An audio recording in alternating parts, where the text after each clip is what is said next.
This channel does not promote any violent, harmful, or illegal activities. All content provided by this channel is meant for an educational purpose only.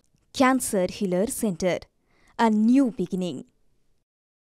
ভয়াবহ বিস্ফোরণ ঘটল, ছিন্ন ভিন্ন হয়ে গেল দেহ, স্বজন হারাদের কান্না, তাদের হাহাকার। শুক্রবার কল্যাণী সেখানে বেআইনি বাজি কারখানায় বিস্ফোরণ ঘটে, সেখানে 4 জনের মৃত্যু ঘটে। কিন্তু প্রশ্ন তো একটা উঠবেই।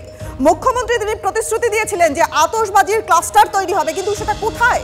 এবার দেখাবো চম্পাহাটির দুর্দশা।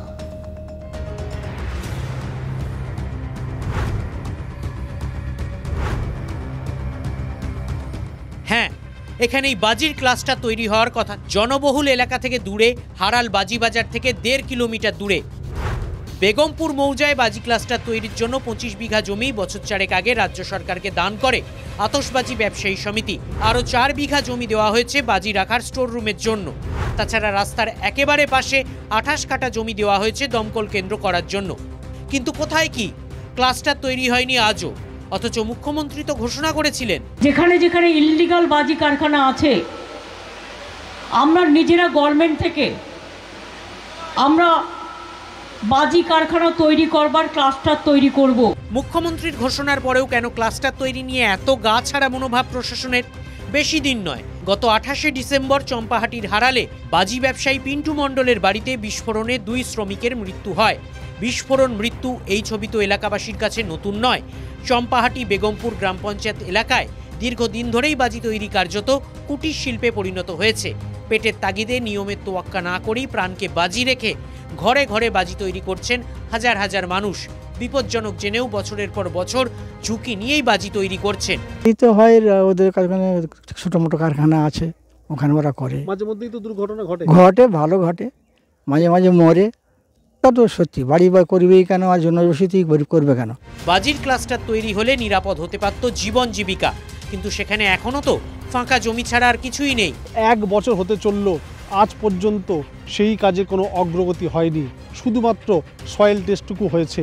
ফলে প্রশ্ন উঠেছে প্রশাসনের ভূমিকা নিয়ে। জায়গা নির্দিষ্ট হলেও এক বিন্দু সেখানে কিন্তু কোনো রকম কাজ এগোয়নি। সুতরাং এখানের যে মানুষরা, তপশিলি মানুষরা, এই এলাকায় যারা বাজি কারখানার সঙ্গে যুক্ত, তাদের জন্যে সরকার কিন্তু কোনো রকমভাবে নিরাপত্তার চিন্তাভাবনা করছেন না। বিস্ফোরণের আইন মেনে সব বন্দোবস্ত হল, তারপর সরকার বদলে গেলে সব আটকে গেল। জমি নাকি চিহ্নিত হয়েছে, কিন্তু সেখানে কে কিভাবে কাজ করবে, তার টাকা পয়সার খেলা কি হবে, এই কারণে কি আটকে গেল? এখনো হচ্ছে না। শুক্রবার কল্যাণীতে ভয়াবহ বিস্ফোরণ দেখে ফের চিন্তায় পড়ে গেছেন এলাকার শাসক দলের নেতারাই। এই কল্যাণীর সাম্প্রতিক ঘটনায় আমরা উদ্বিগ্ন। আমরা এলাকা পরিদর্শন করছি, মানুষকে সজাগ করার চেষ্টা করছি। সঙ্গে সঙ্গে সমস্ত ব্যবস্থাটা হয়ে গেলে আমাদের চিন্তা দূর হয়ে যাবে। বাজি তৈরির কারিগর থেকে বাজি ব্যবসায়ী সমিতির সদস্য সবাই চাইছেন দ্রুত বাজির ক্লাস্টার তৈরি হোক।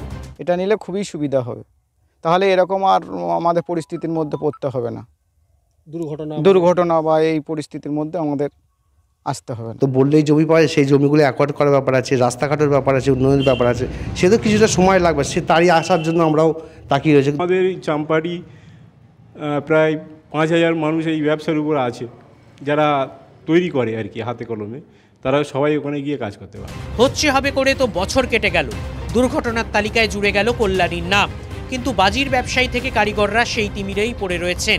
তারা জানেন না কবে বিপদমুক্ত পরিস্থিতিতে কাজ করতে পারবেন। বারুইপুর থেকে অভিজ্ঞান নস্করের রিপোর্ট, TV9 বাংলা। কল্যাণীতে বাজি কারখানায় ভয়াবহ বিস্ফোরণের পর এবার তৎপর হলো পুলিশ।